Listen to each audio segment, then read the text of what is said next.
This is the Read to Lead podcast, episode 516.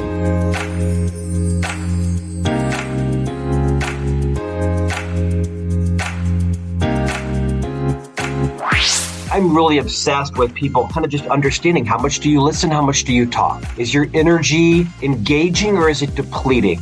Are you a problem identifier or are you a solution provider? The most successful professionals have clarity and a plan. They live in accordance with their values and know how to pivot in the face of disruption. Yet most careers unfold accidentally, haphazardly, and with too much serendipity. That means lost traction, lost years, and lost opportunities. Hey there, I'm Jeff. This is the Read to Lead podcast. It's the podcast dedicated to your personal and professional growth. If you want to achieve true success in business and in life, it starts with intentional and consistent reading. I'm interviewing another author this week to help you do more of that. And that author is Scott Jeffrey Miller. His new book is Career on Course, 10 Strategies to Take Your Career from Accidental to Intentional. I plan to ask Scott to share about the foundational skill that permeates all 10 of his strategies, the importance of making a distinction between your personal and your professional values, how being a generalist or a specialist can and should shape your career path, and plenty more. Speaking of shaping your career path, that's what a Read to Lead Plus membership is designed to do. When you join the Read to Lead community with a Read to Lead Plus membership, you get access to my library of business book summaries with new ones being added regularly, access to interviews and articles not published anywhere else, monthly live streams and guest expert trainings, community challenges, network opportunities, and you surround yourself with like-minded people. The kind of people who, as I always say, take personal and professional development as seriously as you do. The cost is just $9 a month, and as if I didn't already make it as cheap as I possibly could, you can try it 2 weeks free just to make sure it's for you. To get started, just go to jeffbrown.me right now to start your 2-week trial. Bruce recently did that. In fact, Daryl was so confident after his 2-week trial that he went ahead and signed up for a whole year at just $99 for the entire year, giving himself 2 months free in the process. Either way, we'd love to have you. $9 a month or $99 a year. It's your choice. But the first 2 weeks, again, are absolutely free. Go to jeffbrown.me. Scott Jeffrey Miller is a highly sought-after speaker, author, and podcast host. He is a Wall Street Journal best-selling author and currently serves as Franklin Covey's senior advisor on thought leadership. Prior to his advisor role, Scott was a 25-year Franklin Covey associate, serving as the chief marketing officer and executive vice president. He hosts On Leadership with Scott Miller, the world's largest weekly leadership podcast. His new book is called Career on Course, 10 Strategies to Take Your Career from Accidental to Intentional. Well, Scott, it's been too long. I think almost 5 years since I've had you on the podcast to talk about one of your many, many books. I think this is like book 7 now we're talking about today. So long overdue to have you back. Thank you so much for being here. And thank you for all you've been doing in the world of books. You've yourself interviewed a number of authors on podcasts and other things that you've done. So welcome, and we're so excited to have you here. Hey, the pleasure is all mine. You and I share a lot of passions. One, of course, is the power of people sharing their ideas through writing books. Like you said, 7 books in 5 years, probably a couple too many. And to maybe your listeners and viewers, I've got a few more in the works too. So I'll look forward to our next interview in 5 years. Again, stand by. Hopefully. Well, a lot has changed in your career in just the last few years since I interviewed you. What have you been up to other than writing books in that time? Well, raising humans. My wife and I, as you know, have 3 young sons, 9, 12, and 13, and they're kicking my you-know-what every day. But that's my primary goal now, right? As a reluctant father, by the way, is launching these 3 young boys into the world as gentlemen. Podcasting a lot, obviously, speaking, keynoting. I did launch a talent agency. So I have partners in a firm called Gray Miller. We're a literary speaking and talent agency that's exploded. And I wrote this new book called Career on Course, number 7. I'm super passionate about it. Probably my favorite of all of my books because I'm so obsessed with helping people become a little more intentional with their careers. So more of the same, but my passion has not subsided about reading. Like you, read a couple hundred books a year in newspapers and magazines, all in print. To some people's horror, including my sons, they don't understand what these print magazines are showing up at the house every day. But I forced them to read the newspaper in print. We have 3 USA Today print subscriptions that come to the house every morning. My boys are forced to read the USA Today newspaper over breakfast and dinner. And I assume at some point, maybe around the dinner table, there's conversations about what they read. Oh, forced. Absolutely. Yeah. Forced conversations. I mean, you and I both know if you want to be a persuasive, influential communicator, you have to have a robust vocabulary. You have to have experience to draw upon. And so, yeah, they are strongly encouraged to come to the dinner table with insights from what they read. Unfortunately, there's not a lot going on good in the world that's printed in papers. So the USA Today does a good job of making it visually appealing as well. So I'm hopefully creating readers as part of my legacy and my wife's legacy. Excellent. Well, before we get into the strategies that you lay out in the book, talk about, Scott, what you consider to be the foundational skill that permeates all 10 of these. Oh, self-awareness, for sure. This is a topic that I'm absolutely obsessed with because all of us have lower self-awareness than we think we do. I have, like you, had a long career, 2 steps forward, 1 step back, right? My culmination was as the CMO of the Franklin Covey company, Stephen Covey's company, 7 Habits of Highly Effective People. Gosh, Jeff, I interviewed 600-700 people for jobs. I hired several hundred, terminated close to 20 people in my career. None of them were because of lack of technical skill. All of them were lack of self-awareness. They had no idea what it was like to work with them, to lead them, to be led by them, to be on a Teams or a Zoom meeting with them or a Monday morning conference call or stand in a trade show to collaborate on a project. So if there was only one strategy of all 10 of them, it would be about studying yourself. Strategy 3, becoming fiercely more attuned to what's it like to work with me?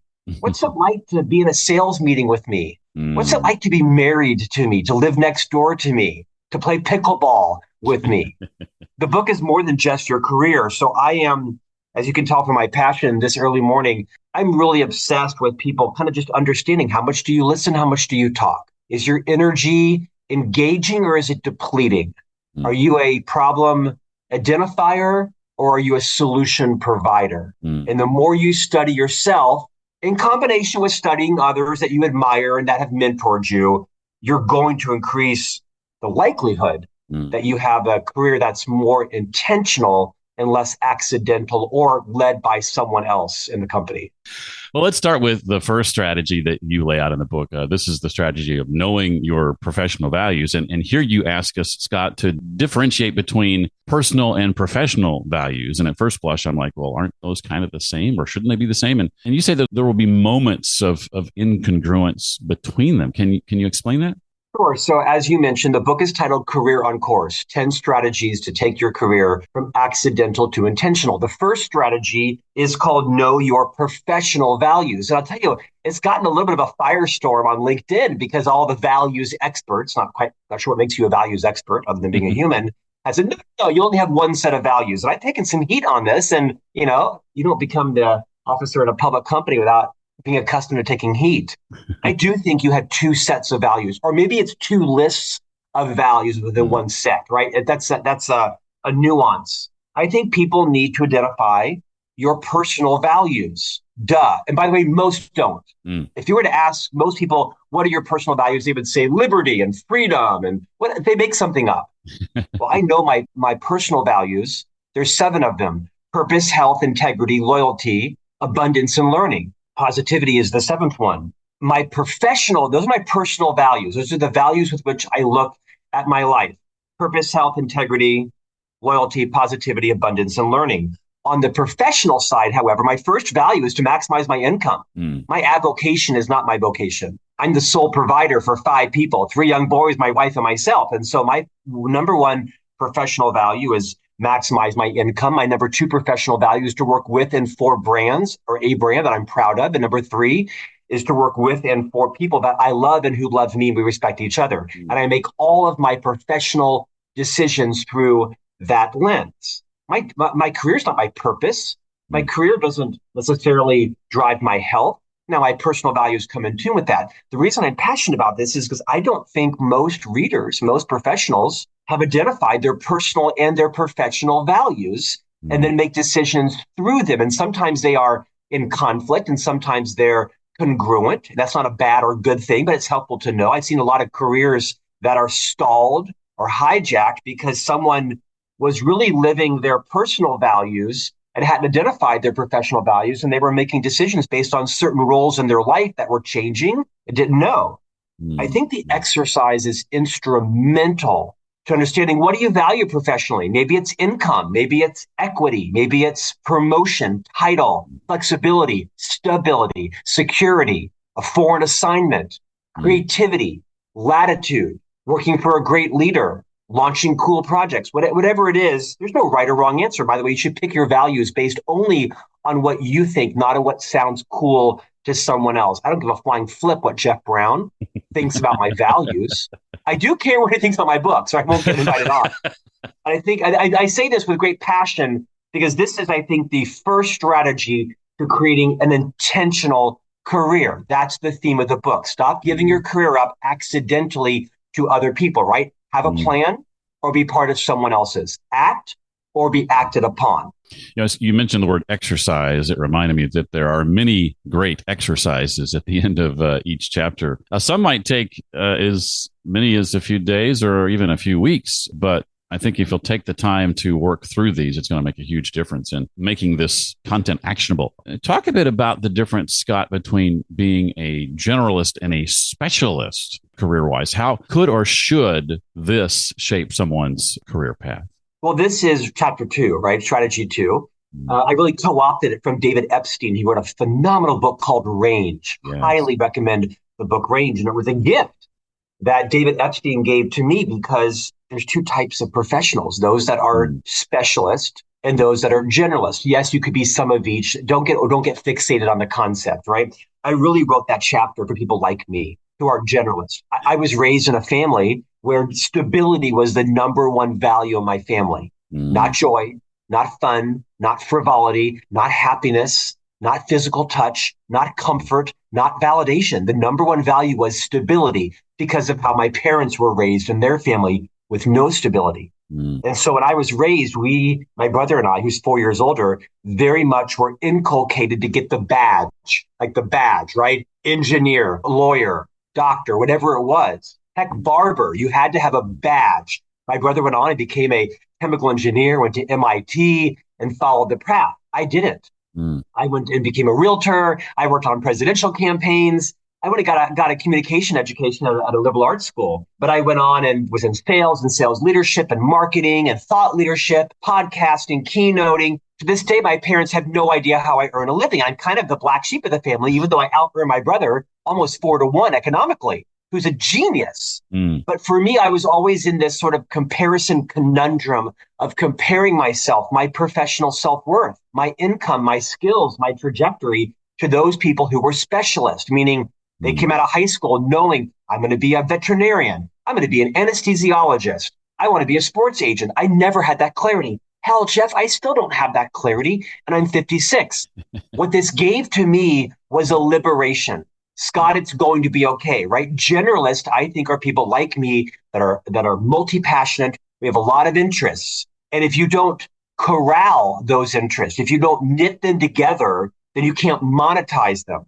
And so this chapter really validates specialists, but it also empowers and emboldens generalists to say, it's okay. Stop comparing yourself to the patent attorney. That's unfair. She knows what she wants to do, how she's going to pay back her $500,000 of loans right out of college. And generalists, go do what makes you happy, but you got to tease it together so that you can monetize your skills in a way that someone will pay for. Otherwise, you'll be a generalist with a 40-year career and never probably have gained traction and built the economic return you need on your multi-passions deployed in the careers. You can be both. You can be a subset. Some people get hooked up on, am I this or am I that? It's not meant to label you. It's meant to, I think, validate both and just help you get an awareness of, okay, I'm a generalist. That's great. Might be a late bloomer. how am I going to make that work for me and my marketability over the course of my multi-decade career? We talked a bit about self-awareness permeating all of these strategies, and you mentioned briefly the strategy of study yourself. What have you found, Scott, to be some of the more common errors that people tend to make when doing that, when studying themselves? Common areas in terms of mistakes or in successes? Mistakes. Oh, they don't ask. I mean, they go to dinner. Like, here's a good example. I'm in Tampa this morning. Last night, had a dinner with a company president and a chief of staff. Two different companies were having a meeting today to put together a deal. Multiple times through dinner. I'm 56, fairly seasoned guy, adept communicator, right? I have confidence in my expertise. I know what I'm not great at, parenting. And during dinner, I was just trying to calibrate, how much am I talking? How much am I listening? Are my stories one-upping other people? Am I validating others? Am I generally interested in what they're saying? And is my body language congruent with that? Is my napkin on my lap? Not paranoid, meaning, am I showing good table manners? Don't mistake that as saying I was obsessed all evening with me. But I was just thinking, what's it like to have dinner with Scott Miller? Would someone say he was lovely, he was interested, and he was interesting? And so I think most people don't self-reflect. Most people, what they don't do is walk back to their hotel room and say, hey, Paul, can I ask you a question? Sure, Scott. What's it like to have a business dinner with me? What do you mean? What's it like? I'd love to know 2 or 3 things that I do to make business dinners valuable, and maybe 2 or 3 things that I do that detracts or makes them dreaded. As you mentioned, there are 10 exercises, one for each strategy. In this chapter, I encourage readers to go form what I call your team of 8, 4 people in your personal life and 4 in your professional life, and ask them, what do I do that annoys you? And what do I do that delights you? To answer your question, I don't think readers ask enough. We take our egos very personally. We're very tender people. We take ourselves way too seriously. But when you go ask someone, hey, when I'm at a business dinner with you, would you tell me 1 or 2 things I could do to make it more pleasant, more valuable? And if you trust the person and they're wise and they're judicious, they'll give you some feedback if you set the conditions. The whole chapter is about how do you set the conditions to allow other people to give you constructive feedback about what it's like to be in any relationship with you. I ask this all the time of people. You mentioned Stephen R. Covey earlier. Beginning with the end in mind, one of the 7 habits is something you encourage us to do with regard to our career. Talk about backcasting. How does that fit in here? You're a smooth host. I love the way you are weaving these questions in to keep us going. Strategy 4 is really about thinking of your career long-term. This is about thinking of your career in terms of 20, 30 years, not what's next, but what's after what's next. Most of us are going to work from 22 to 72. That's kind of sobering, right? But you're going to have a 50-year career. If you're a capitalist, you are. Maybe not in Spain. They know something Americans don't know. This is about thinking of your career in a long-term view, in a short-term world. This is about not forecasting. So what's next? What's next month? What's my next title? But really thinking long-term, what's the ultimate? Where am I going? Do I want to be the CEO? Do I want to be the COO? Do I want to be the VP of the Western region? Do I want to be an entrepreneur? Do I want to be retired? Like, what's the ultimate goal? I will never be retired with 3 young boys. They apparently want to go to college and they want braces and play tennis. But I encourage people in the book, I have a long map to think what's the ultimate goal and then work backwards. Instead of forecasting what's next, look at the end and then backcast. If you want to be the CEO, then you probably have to be in the C-suite for a couple of years, COO, CRO, CIO. And then you probably need to be an EVP and an SVP and a VP and a director and a manager. You need supply chain experience, operations, product development. You need to read a P&L. You probably need to have some international experience, hiring. You get the point. But then the backcast, what are all those roles I'm going to need? And what are the talents and skills I'm going to need to master in each of those roles to get to the next one? This is a process I think very few people employ in their career. Listen, if you're 28 years old, you may not know what you want to do when you're 68. I get it. You probably want to be playing pickleball. Me too. The genius of this is I believe in my 30 years of experience, Jeff, most people think of what's next. Oh, I want an $8,000 raise. I want to move up to manager. And they just kind of keep moving that way versus having a plan, right? Again, have a plan or become part of someone else's. When you walked through this, your plan, as I recall, included potentially public office, did it not? It did. I had always planned to run for the second congressional district in Park City and Salt Lake City, Utah, even when I lived in Florida. And that was going to be in 2026. Went to the gym, fell in love, got married, had 3 boys. My wife said, "Oh, hell no, you're not going to run for Congress. Have you seen that salary with 5 people? Get your butt to work, bro." So that dream was quashed by my unrequiting love for Stephanie Miller. Well, we all have a personal brand, of course, whether that's defined by our own lack of attention to it, I guess, or whether it's formed intentionally. How do you define personal brand yourself? Well, to your point, everybody has one, right? And whether it's created deliberately or accidentally, you have a brand. Here's a good example. My brand is I have an indefatigable energy level. You can tell this from the podcast. I like to be an energy infuser. Mm-hmm. I'm enormously creative. I have a big personality.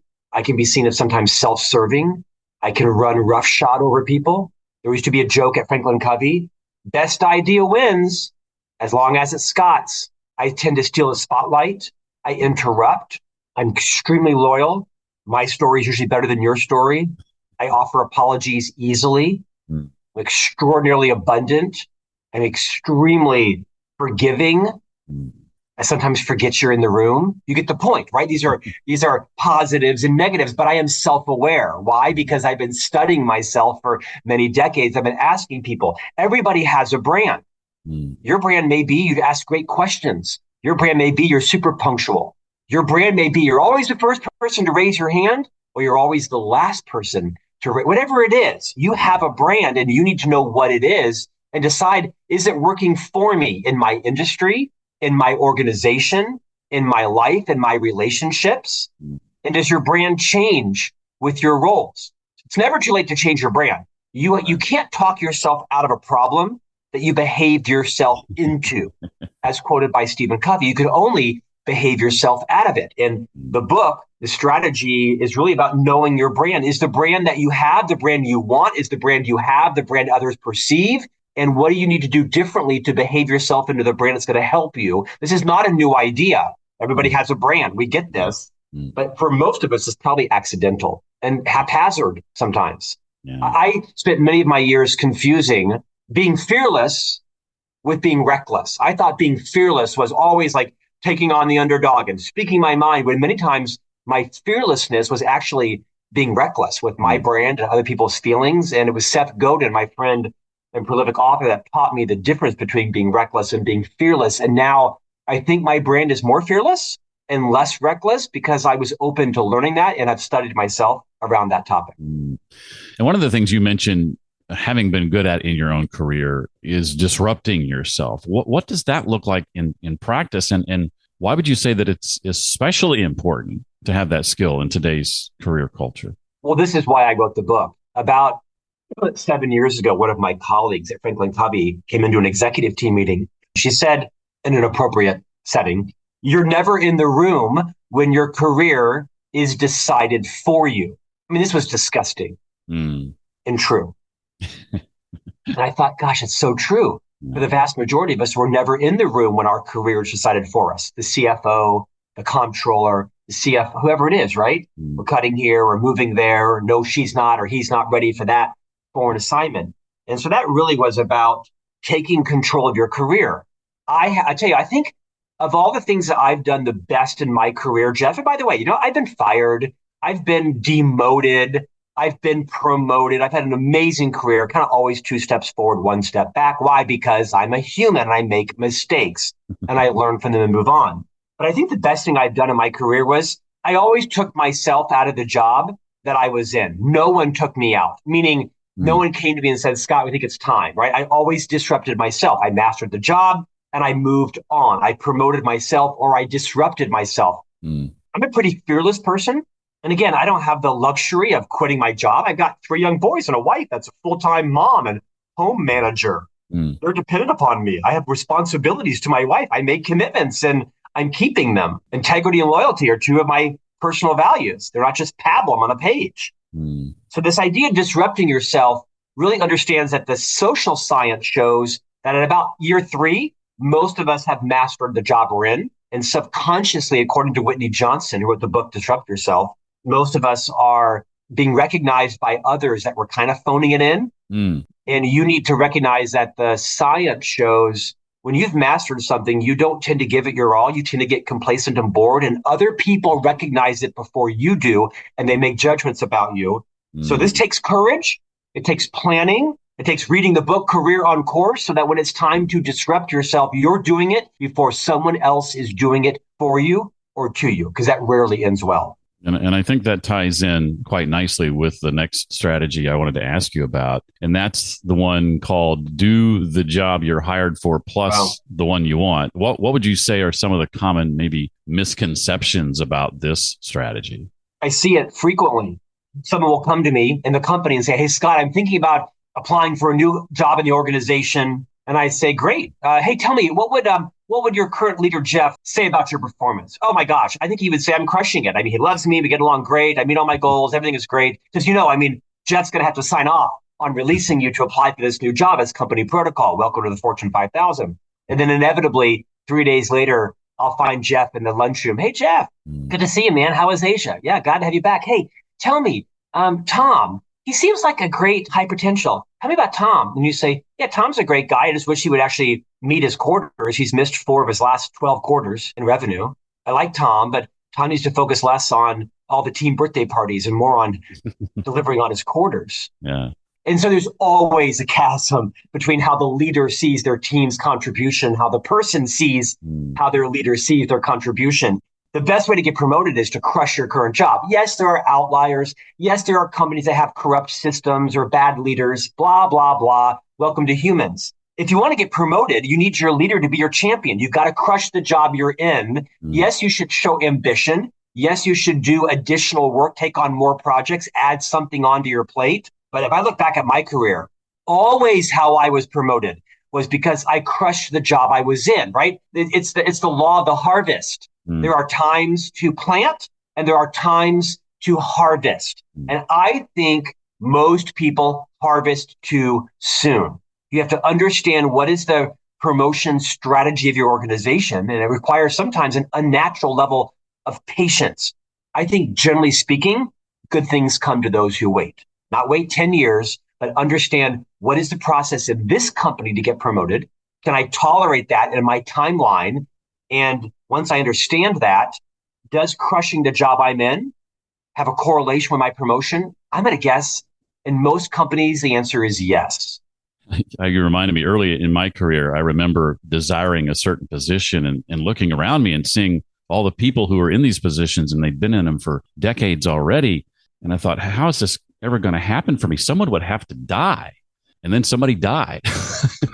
Yeah, or you may have to leave, right? You may have to make a tough decision and say, hey, the cards aren't stacking in my favor. I need to disrupt myself, not blame the company, not blame their systems, right? Right. But just take control of your career and say, hey, this isn't working. How do I keep crushing my job? Because the fact of the matter is they're going to call for a reference. And most companies are loath to give you a reference because of the litigiousness around it, unless you crushed your job. And then the CHRO or your boss is going to say, let me tell you, I'm sad that Scott left. Actually, he made 12 of his 13 quarters consecutively. We're sorry he left. We hope he comes back. You are lucky to have him. I give those recommendations frequently when they are deserved. Well, I have a couple of questions I want to ask, not directly related to the book. Before I jump into that, though, what haven't I asked you about the book that you want to make sure we know or walk away with? Gosh, you've been such a great, seamless interviewer. Thank you for walking through most of the 10 strategies. The book is an easy breezy read, but because there are 10 exercises, this is going to protract the time it takes to absorb the book. This is a book that you could read in 3 hours, but that you would apply in days and weeks. For those who want to read the book, it's in print and audio. I'm taping the audio book this week when I'm back in Salt Lake City, which is a labor of love because, as you know, it's tough to read an audio book, especially when you're a stutterer like I am. I have a pretty strong speech impediment. When you buy the book, set aside some time. Don't circumvent the exercises. They were put in there with great intention and love for you and your career. Take the time to work through the exercises. You can move through the chapters on how to having everything done, but that's maybe a surprise to a lot of readers already on Amazon are saying, I didn't realize for being a small book, it actually is quite a bit of investment. I need more time to get through this. Yeah. Thanks for asking. The last time you were here, I asked you to recommend some books, and you recommended 5 great ones. I was delighted as I was looking at this list. I've read 4 of the 5. Of course, 7 Habits, Speed of Trust, Barking Up the Wrong Tree. That's the one I haven't gotten to yet. And you recommended A Curious Mind by Brian Grazer. Yes. And Multipliers by Liz Weissman. All fantastic books. Well, the 4 of the 5 that I've read, I can attest are fantastic. I'm sure Eric says as well. I would love for you to think back over the last 4 or 5 years since we last spoke. What have you read since then that stands out to you as being sort of really worth recommending? Oh, I'll give you one. I'll give you one in particular. And I wasn't quite sure what 5 I said, so I was a little anxious as you were going through those. Kim Scott wrote a book called Radical Candor. And I think this is the best communication book in the space. Bright orange, can't miss it. Everyone, first buy Career and Course. No, first buy Radical Candor and then buy Career and Course. I'm a unabashed evangelist for this book. Kim says that most of us as leaders, as spouses, as friends, as colleagues, don't exercise what she calls radical candor. That what we do is we exercise something called ruinous empathy, where we don't exercise the courage, the respect, the love for other people to tell them how we're feeling, to tell them how we're receiving them. So people understand they can study themselves and build their skills better. The opposite of radical candor is ruinous empathy. Nearly all, if not all, conflict in life comes from mismatched or unfulfilled expectations. How do you know how you're received at dinner? How do you know if your personality is grating on people or booing them and inspire them unless you ask and you exercise radical candor? Now, this doesn't mean that you go and ask in every conversation, what am I like? What am I like? What am I like? That's like a dog. Excellent book on how to facilitate high courage conversations. How to get to the root cause. She has some amazing stories about her own career and how Sheryl Sandberg, former COO of Meta and at Google, where she worked, intervened with her about some of her own speech patterns and some of the things she said. Great stories in the book. I am a strong advocate of everyone. If you're in the business of communication, which you are, then radical candor will fundamentally change the way you speak with and to and for everyone in your life. Yeah, we're all in the business of communication for sure. You just demonstrated a skill, Scott, that I think a lot of people want to get better at. At least that's what I've found. And please tell me, because I don't know what you're going to say.